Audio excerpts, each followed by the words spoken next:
नमस्कार मैत्रिणींनो, स्वागत आहे तुमचं आणखी एका नवीन व्हिडिओमध्ये. आजच्या व्हिडिओमध्ये आपण 36 साईजचा डबल कटोरी ब्लाऊजचं हे पेपर कटिंग आहे ते ठेवून आपण ब्लाऊज पीस आणि अस्तर कसं कट करायचं ते बघणार आहोत. त्यासाठी आपण इथे डबल फोल्ड बघा अस्तर घेतला आहे. बंद बाजूकडून नेहमी पाठीमागचा भाग ठेवायचा आहे बघा.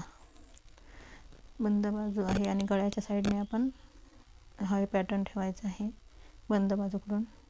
अशा पद्धतीने सर्व जे आपलं कटिंग आहे सर्व अशा पद्धतीने ॲडजस्ट करून घ्यायचं आहे बघा. योगपट्टी अशा पद्धतीने ठेवायची आहे जेणेकरून खालचा जे भाग उरला आहे तो आपला कमरेला पट्टी लावण्यासाठी कामी पडणार आहे.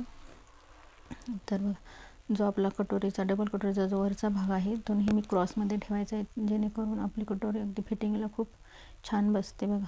हा तिरकस कपड्यामध्येच नेहमी ठेवायचा आहे आणि जो खालचा पार्ट आहे तो नेहमी सरळ रेषेतच म्हणजे सरळ कपड्यामध्ये ठेवायचा आहे. अशा पद्धतीने डबल कटोरीचं हे पेपर कटिंग आपण अस्तरवर ॲडजस्ट करून घेतलेलं आहे आणि सर्व भाग आता मार्किंग करून घ्यायचा आहे.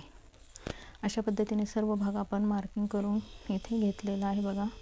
आता हे प्रत्येक पॅटर्न उचलून आपण मार्किंग केलेला सर्व भाग आपण आता कटिंग करून घेणार आहोत.